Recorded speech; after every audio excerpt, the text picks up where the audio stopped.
up secret garage, folks. Right, where are we at? Well, as you can see, I've got some paint on the floor, and boy, do I like a bit of paint on the floor. It makes it so tidy. You know I love tidiness. Now, before we get too far in this video, I have to say at the beginning, this video is sponsored by Insta360. Their wonderful Ace Pro camera. It's what I'm filming on right now, and the whole video is going to be filmed on this camera. And I'll be going through some various features at some point. But the first thing I like about it is it's got voice commands and a flip-up screen at the back. And as I film on my own all the time, that is very useful. But anyway, what are we doing in here? Well, look at this. We've got a nice black clear floor. I just love it when it starts to get cleaner, starts to get tidier. Now, what I've done this week, basically, is I've been in here, I've been working on this, obviously I've filled all the holes in where we saw the concrete come in. They've all been welded up, it's all been painted. We've got a nice solid floor now, which is really good. Now, ideally, I'd have liked to start putting the extra rebar around the outside of the walls. We've got some more concrete in, but before, we was dealing with torrential rain. We've not got rain now. It's blooming freezing, it's -5 outside. Now I know there's some people watching that are in Canada and are like, -5, I go out sunbathing in -5. You may do, but we don't, and obviously messing around in a hole with bits of metal, getting covered in muck in -5 is not very good. So I've got the floor painted. What I'm gonna do now, I'm gonna put some sockets. So the socket here, that's not fixed to the wall yet, and I'm gonna stick another one round there, and basically extend the ring main which we've got in here. Comes round here at the minute, this is it, goes along here and then goes to this little socket here next to the fan. So I'm going to pull it out there, slash it back, feed it through round to this one, and then obviously joint up to that one and then go back to that socket. And then we'll get some insulation cut, put in the bottom here, start getting some floorboards down, and then this whole thing will be nice and tidy. And I might get a bit of carpet, because I like my old carpet. Put a bit of old carpet down here. I can come down here and have dinner, can't I? Anyway, Connor, there's enough of that. But no, the concrete's gone off well, look. Put this round here. That's all good. I'll get round to it next week. It's warming up next week. It's probably going to start raining again. Yeah, it's the usual ColinFurze problem with weather at the minute. But you know, you did start this project in the winter, Colin. Right, let's get this done, and then after that, I think I'm going to make myself a temporary door, and then that will stop this condensation issue, because I've got my dehumidifier going, but of course with -5 outside and 14 odd degrees in the tunnel, it can't cope with that. It's too much. It's too much, people, it's too much! Right, get on with it, come on, do some stud welding. Out of the way of the flooring. Oh, by the way, Milk and Tea t-shirts. It's your time! Yes, get yourself your own Milk and Tea t-shirt. Also available as a wonderful zip-up hoodie, and if you're a colder person, you can have this wonderful grey hooded top made from a super thick heavyweight weave. So get yourself over to the ColinFurzeShop.com, because when they're gone, they're gone. Over to the week pre-order. Mr. Stud Welder, come here. This is a beautiful tool, this is. Now ideally, you have the 2 clamps, and then you have the stud in the middle, so it goes across. So if we just shove them down here, and you get your little stud, put that in the end there, put it on my dot, full on safety squints this one is, and it's on. It's blooming loud, I can tell you that. And you can just keep going, bang, bang, bang. Put that on there. I can't see what I'm doing there, you guys are in the way. There we go. Tell me this, electrician people, is this the ultimate earth for the house? You normally get like earth rods that go into the ground, don't you? But this is one giant earth rod, surely. I've took my shoes off. I don't want to get this mucky. Hell no.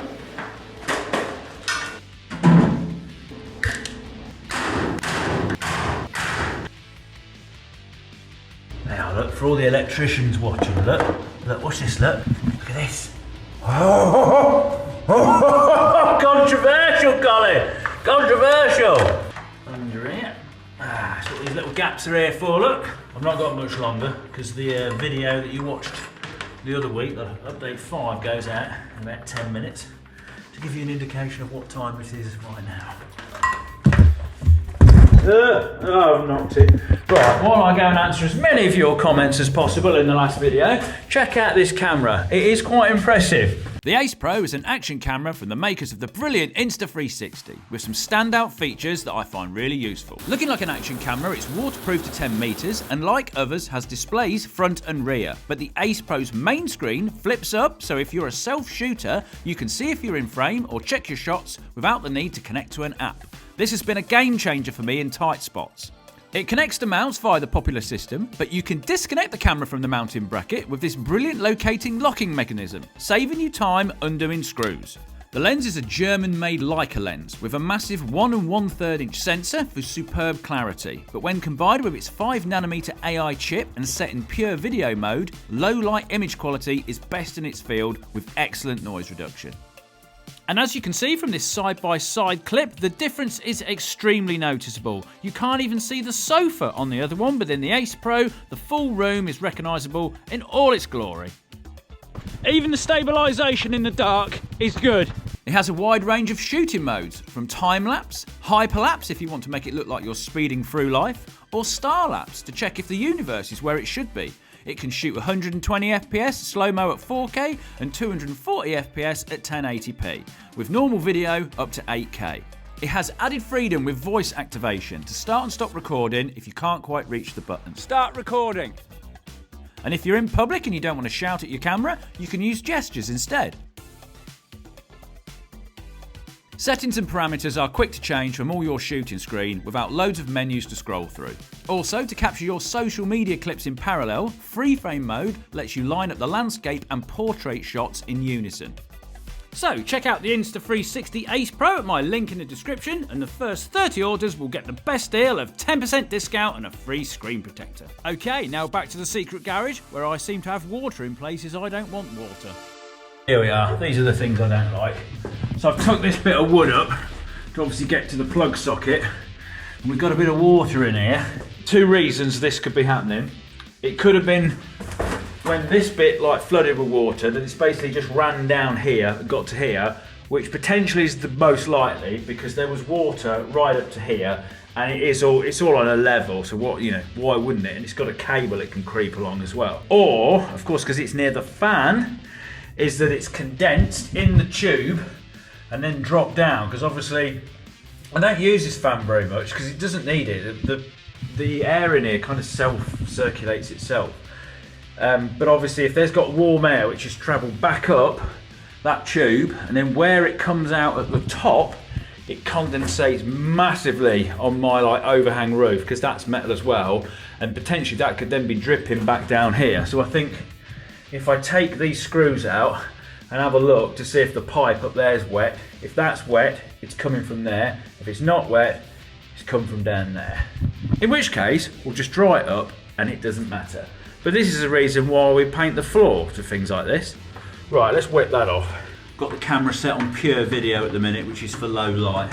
It's not as bright in the tunnel as what it is in that room. Please be dry up there. Please let it just be a little bit of the flood.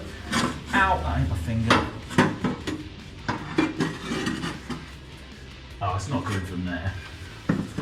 No way. There, let me move you. You guys come and have a look. There we are. Look.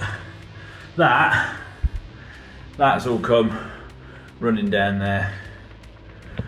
That's good. Your heart sinks, doesn't it, when you think you don't know, because I mean, let's face it, if this tunnel leaks, that's like its worst nightmare, if blooming thing fills up with water. So I've done everything I can to stop it from leaking, so if it ever fills up with water, it's not going to go anywhere. I mean, technically, if you turn the electric off, fill the hose pipe up when it's finished, you've got an underground swimming pool, haven't you? I know what you're thinking, that's actually worth considering. Right, oh, what a mess you've made, Colin, look at this. Right, I've come back down again this morning after yesterday where we found this little puddle down here, and I mopped it up and it's back again. So, is that just a little bit of residue that's come from further up? Because it was a little bit still up here, it was only a tiny bit, didn't look like very much. Or is it dripping down here and filling it up again?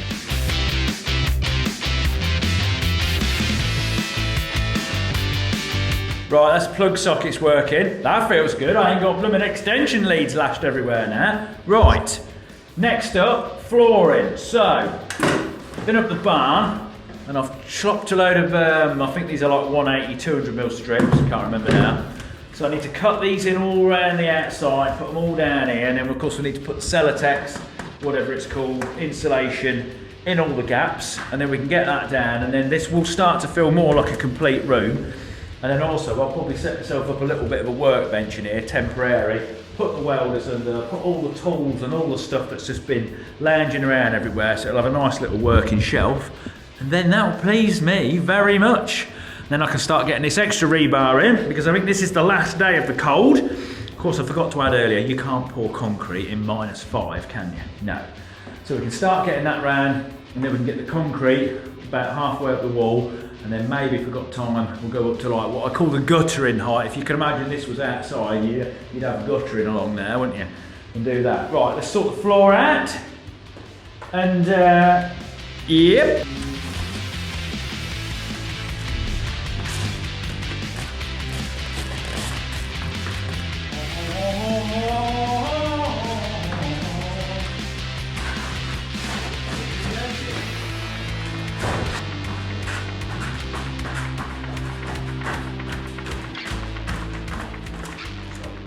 Oh, we got a beautiful floor. Now, I do apologise for this. That one has got the writing up. The rest of them are all just silver. Sorry about that. If it keeps me up tonight, I'll come down and change it. The reason why I haven't changed it, it's a very tight fit. I've tried flicking it out and I'm just going to snap all the edges up. So it doesn't bother me that much. I don't want to break it. Right, next job, we're going to get these bits of wood in. So we're going to cut the little bits out for the 50mm box section. One in there, one in there, one in there, one in there, one in there. And then, oh, we can sort out this bit here. Get that nice and uniform. Put some middle bits of wood in. Oh, that is going to change the vibe of this place so much.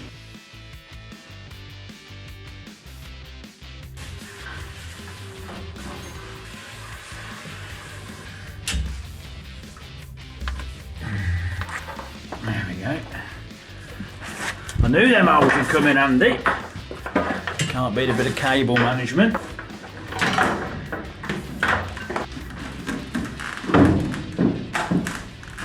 Okay, I've started lifting floorboards up in here to try and find the end of this water source.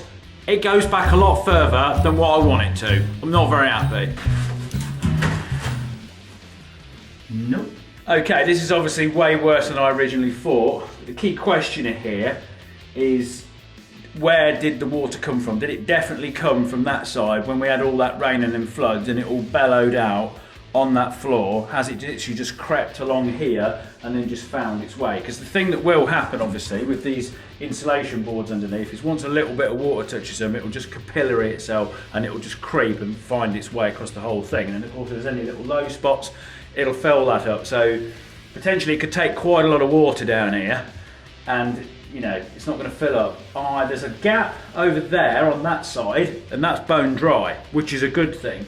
It's still wet in that direction, so I might have to take a little bit of this kind of entrance hall lip here up, because I want to try and get this all dried up, leave it all up, let it dry out properly, and also see if any more comes from anywhere else. Because of course the worst case scenario is there is a leak somewhere, and with all the rain we had, it's finding its way through the concrete, in through the steel, and then into here, because that's really bad. Because then of course this is just going to happen forever every time we get any torrential rain.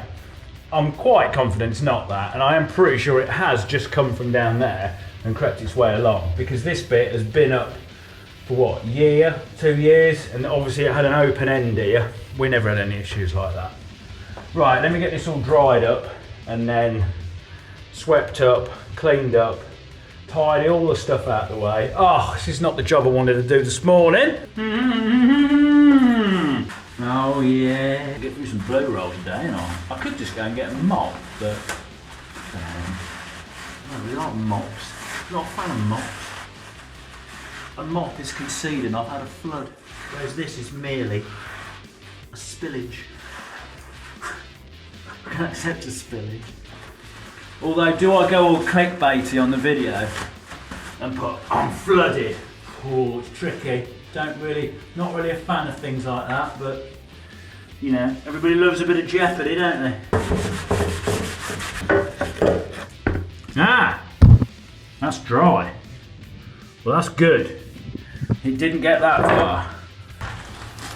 Yep, that's wet as well. Well, this is not exciting at all. Probably is for you guys, but I'm not enjoying this morning. But look, it's dried out already. I've only whipped them up a little bit and it's all drying out. So I think we've just got to have the two side bits over there and just, whatever. Whatever, just do it, Colin.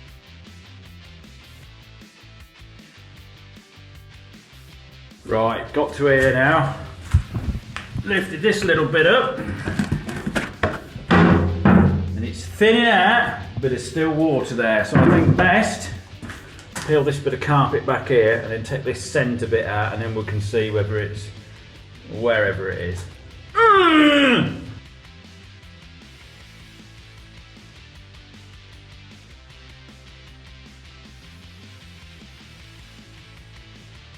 Right, we're there. It's gone round there, got to about here and stopped, and then it's crept a little bit along that way and stopped. That is it. I have reached the end of it. Now, I knew there was a problem as soon as I peeled the carpet back because you can smell it. It's kind of a mixture of red oxide paint and pond. But it does explain something. This light, after the first floods all those months ago, just kept tripping out and stopped working and didn't really think out of it. I thought, the blooming power pack or something's probably died or whatever because it's sat under the floor. Of course, it's been sat in water because it just sits down here, and of course this was all absolutely paddling wet. Still is a little bit, so I'm not going to turn that on just yet because I end up in darkness. So that explains that. That explains when it happened. I mean, if you look at progress video 1 or 2 really, was when we had those first major floods. So this has all been sat under here for a good, well, couple of months nearly. So that ain't great. But then at the same time, it's good I'm now sorting it out. The good things about this is I don't think the tunnel's leaking. That's a massive relief, obviously. We don't want that. And now there's a roof in there. It shouldn't happen because when them first rains come down, there wasn't a roof on it, there was just a floor. It come bellowing in on that floor and then it's just come along here like a river basically. So I didn't think it was that much water. Well, of course, it doesn't look, you know, it's a puddle, isn't it? It's a puddle that's just kept creeping. Right, finished drying this off. I might give this bit here another lick of paint because it's just looking a bit sad, this bit is. This here is not too bad, that's fine, I'll leave that. So, and then I can put some paint on down here once it's all dried, put it all back together again, and then we can continue with our day. And it's been one of them days where I was hoping to get a bit more floorboard down in there. I should be so lucky. I'll be lucky if I get all the floorboards in here back down. Oh look, there's the hydraulic system. That, for those of you who are slightly new here, there is a hydraulic system underneath the floor as well, which goes all the way up to the pump in there. And that's it where it comes down, and then there's some little fittings, little flat face fittings that stick out the floor, and it also can power this mid-press. Let's have a bit of a paint up.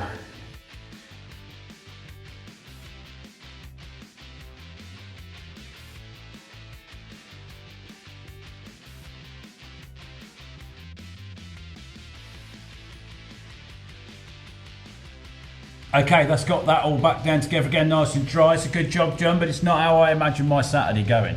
Now then, I've lowered some bits of floor sheet down and I've gone to put them down in here. Looks very nice. I don't know what my measurements were for though, because I've hit this bar nicely, but I don't hit this one.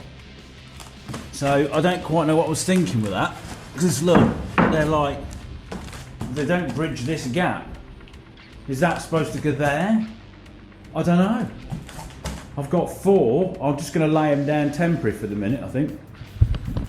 I don't know. Don't know what I was thinking that day, but I've not got that right, have I?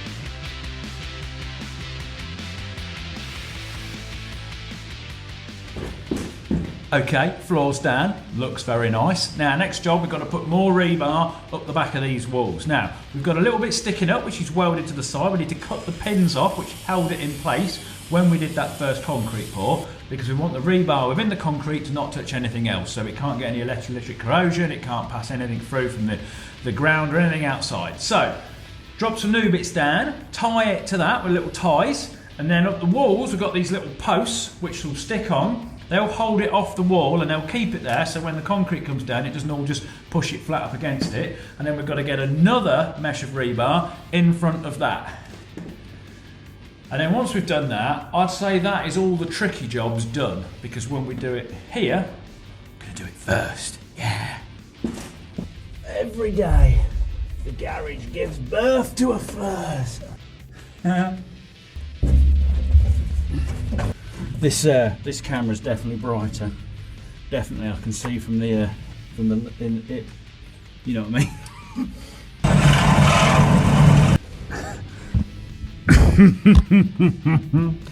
All the claustrophobic, all the claustrophobic people didn't like this, did they? In the last video.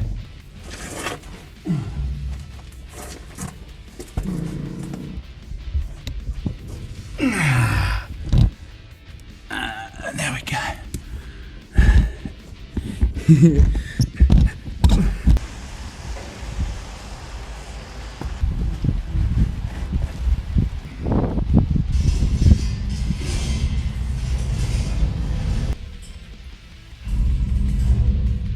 Okay, here I am in a tight corner as usual. Got my rebar up against the wall, got another bit round the corner here. Now we need to stitch them together on the corner, so I've bent these little 90-degree bits up, and we're going to put them across there and then tie them up. Tie them up, you say? What are you going to do that with? Well, you can do it by hand with a little wiggly tool, or if you want to be flash in 21st century, you can get one of these. Got this from Power Tool, mate. They were the guys that hooked me up with the Milwaukee tool wall back at the barn.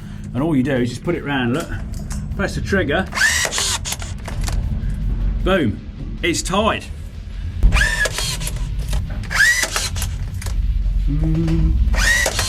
There we go. That's got that nicely round the corner. Beautiful. Let's get a bit down here and round there. Right, it's concrete day again today. Sorry I didn't film too much with me putting that rebar in, but it's a little bit tricky with me squeezing down there trying to set cameras up, even with voice recording and a flip-up screen. Right, that's all got that in. Look, it's all braced, it's all at the correct distances and everything. Beautiful. Then if we come down into the actual room, wipe your feet. Now, to stop the walls bowing, because concrete has a lot of mass, there's a lot of weight to it. I've been told to use the word mass, not weight. We've got these, 45 degrees. These are all pinned up, they're bolted to the wall there, and the floor beams there. So when it starts to fill up, there's no chance of this wall like bowing in, because concrete has got some serious power behind it. And the last thing we want is a banana shaped wall, because you'll notice it as soon as you come in the room. That ain't no good. And then over here, we've got these little pins sticking out. I don't know if you can see them properly. They blend in a little bit with the background. We're basically filling up to about here today, which is why they don't go all the way up. And what that is when the rebar obviously continues this way, we've got them to tie onto. There's your 400mm sticking out, which is your overlap for that size mesh. And then there we are, got a load of mesh in there, very nice. I better make sure I don't bury my light. Oh, which does actually lead me to one thing. So many comments on the last video thinking that this light had got buried. It hadn't. I know you could see the light coming through the hole in the floor, but it was basically down the side there, shining through the mesh. Everyone was like, no, the light's in the concrete, but it wasn't. It's fine, it's made it. It's got covered in concrete, a little bit of splashes. Right, concrete man's gonna turn up. Chris is here again, look. So then, Chris, tell me about the response from the last video. Mental. Mental, you see. Colin's good for business. Still charged me though, didn't you? Still charged me. So I've got my little plastic bit to stop it like taking any of the soil from the top down with it. Don't want that. And then I've got my super chute to go super in over here, down in there. Look at this, look.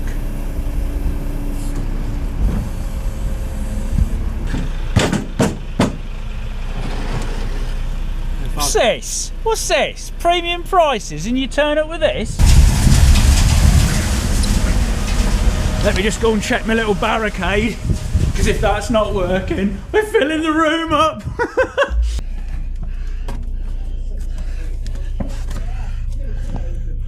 Ah, that's all right. That's just the spillage. Yeah, go on, fire a load more in.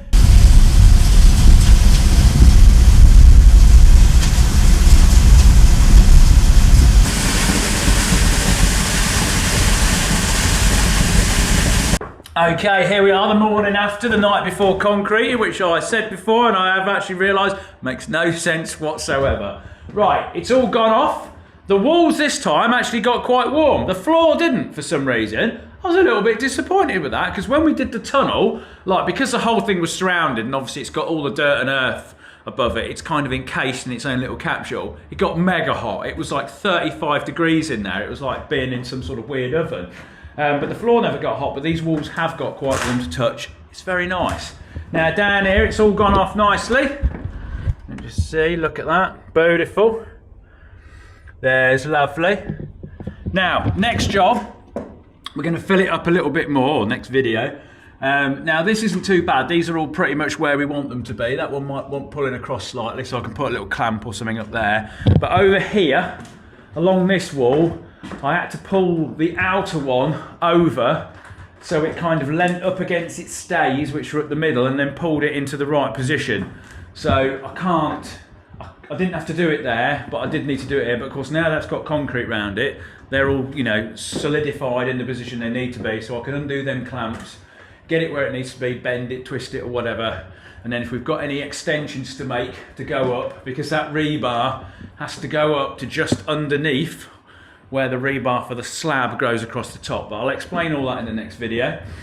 These supports don't need to be here anymore. I don't know if you remember the plates that went down the back with all the holes in it. But of course the concrete will have flooded round them.